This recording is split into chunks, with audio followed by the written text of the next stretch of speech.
It's entitled, I Don't. My mother taught me not to smoke. I don't. Or listen to a naughty joke. I don't. At pretty girls I mustn't wink, nor must I even think of taking a forbidden drink. I don't. Some boys play cards all night long. I don't. Wild youth engage in wine and song. I don't. From naughty things I always run. You wouldn't think I have much fun. I don't. After I learned that from Rodney, I actually found it in a book of old-time recitations, and it had a little companion piece that goes along with it, and I was looking forward to reciting this for Rodney, but I didn't get that chance. So I'll do it for you folks, and we can imagine how much he would have enjoyed hearing this one. It goes like this. If I can remember the first line, oh yeah. I never kiss, I never neck. I never say damn, I never say heck. I'm always good, I'm always nice. I play no cards, shoot no dice. I've got no line of dirty tricks. But give me time, I'm only 6.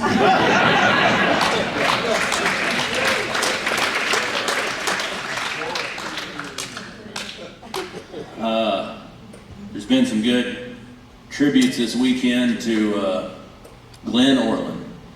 Glenn Orland, who made his home here in Mountain View, Arkansas for many, many years.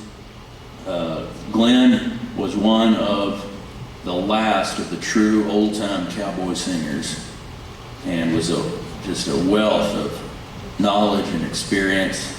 And I had the good fortune of getting to know Glenn the first time I went to the National Cowboy Poetry Gathering in Elko, Nevada, which was about 22 years ago. I was young and pretty green as a performer, and I flew to Salt Lake City, Utah, and got on the bus to Elko, Nevada, which is about a 3.5, 4-hour bus ride, and I ended up sitting next to Glenn Orland. So he was kind of my introduction to the Cowboy Poetry Gathering. And then I had the pleasure of playing a show with Glenn in Elko at the gathering about 2 weeks before he died. And he was a big influence on me. His probably greatest contribution to cowboy songs and the culture around these songs is his wonderful book called The Hellbound Train. Songs that he had picked up, and poetry, recitations, and stories about where the songs came from or where he first learned them. And so I always think of Glenn when I'm in Mountain View, and I'd like to recite a piece I always associate with him because of that book. I'd like to recite it in his memory tonight. And this is the title piece from that book. Glenn always sang this as a song, but I've always done it as a recitation. The Hellbound Train. A Texas cowboy on a barroom floor had drank so much he could drink no more. So he went to sleep with a troubled brain, and he dreamed that he rode on a hellbound train.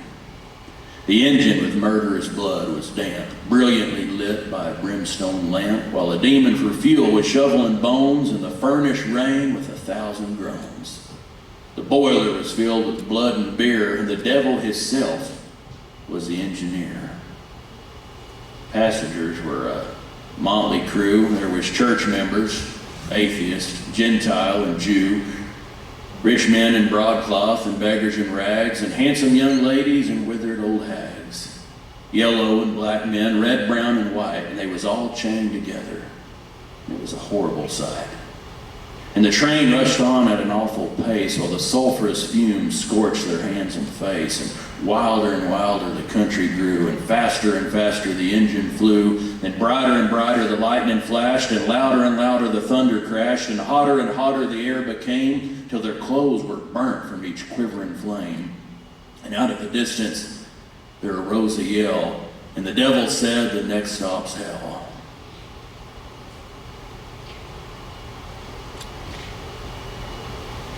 I just said that line wrong, and you know, it's funny when you say the line wrong, it throws off the whole recitation. But this is a good time to tell you that I've got this on a CD that's for sale there in the lobby. The flawless performance. So you can pick one of those up on the way out. Let me give it another. No, I'm not done. I'm gonna try to recover here. Just give me a moment. Wilder and wilder the country flew. The country grew. Faster and faster the engine flew. Brighter and brighter the lightning flashed. Louder and louder the thunder crashed. Hotter and hotter the air became, till their clothes were burnt from each quivering flame. And out of the distance there arose a yell, and the devil said, "We're near in hell." And the passengers all shrieked with pain, and they begged the devil to stop the train. But he capered about, and he danced for glee, and he laughed and joked at their misery.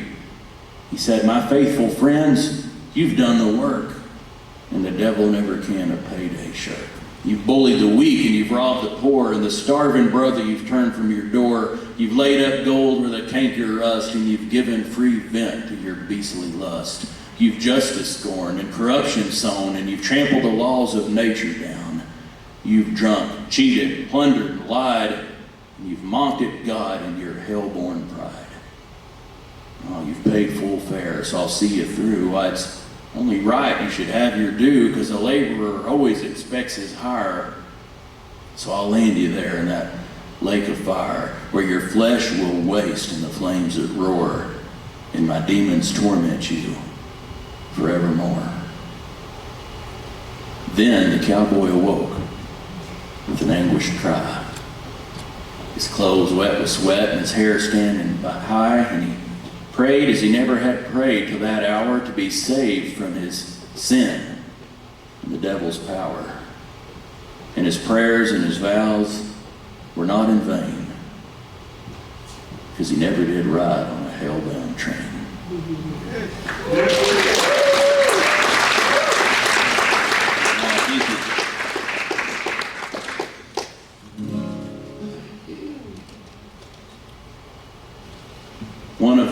One of the finest of the old-time poets,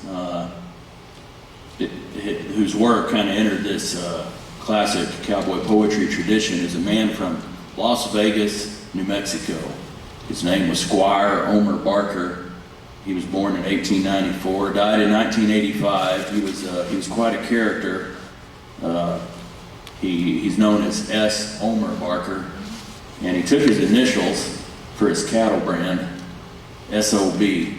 And he had the great idea to turn that S on its side. And if you know how to read a cattle brand, that made his brand the Lazy S.O.B. But in Barker's words, he said, when he went to register that brand with the state of New Mexico, he said, some other lazy S.O.B. beat me to it.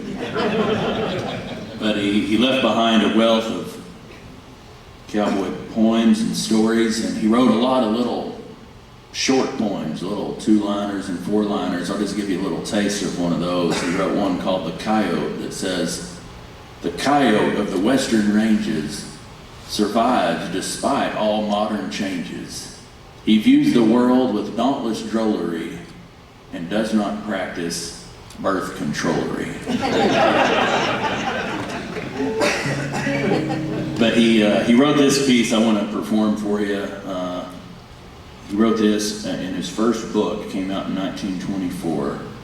And this is a piece that's kind of about the calling of the cowboy life. And, you know, for me, ever since the time I was a little kid, I was always wearing boots and a hat and just was drawn to that culture and loved everything about it, be it real or imagined. And I think I got that love from my dad, who was a rodeo cowboy in his younger days and rode bulls. And he even said that he named me Andy because he had a feeling I was going to be his cowboy son. He thought Andy was kind of a cowboy sounding name.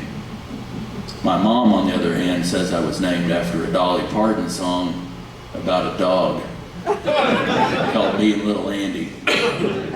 So I go with my dad's side of the story. But there's something about that, you know, people that aren't born into it, that are drawn to the West and drawn to that culture. Some of them go out and live it. Some of them just dream about it their whole life. But nobody wrote about that more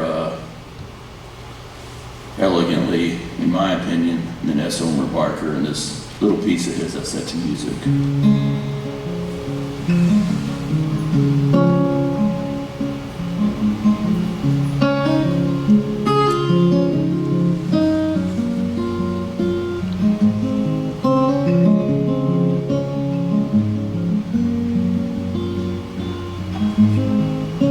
Traced in the flicker of greasewood fire, the cowboy kid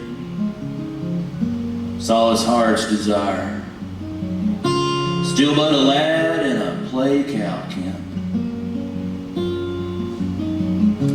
His ears heard the milling renewed his stamp, and he knew his heart would know no rest till he could scratch 'em along with the best. And over the shouldered mesas ride,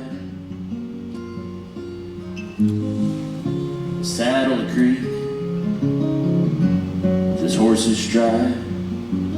But boy, a dream for the time when he could answer the ranges witchery.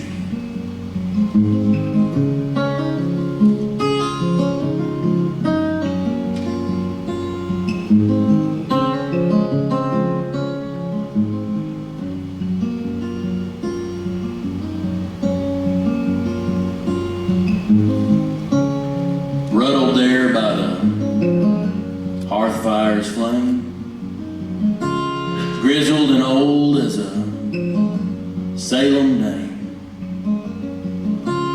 his hair as whitish as alkali. The cowboy kid sees his past go by. He smells the sage off the mesa's rim as the days come tumbling back to him. Days that were tinged with the smell of hair, burnt till the brand came clean and fair. Nights that were drawn with the milling herd,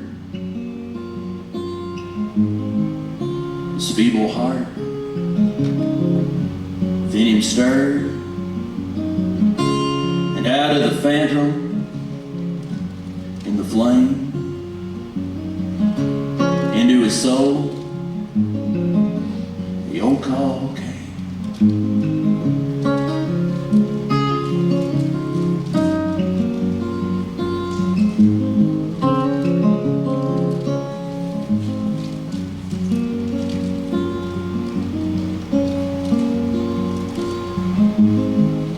Oh, heart knows not when a body is old, and riding days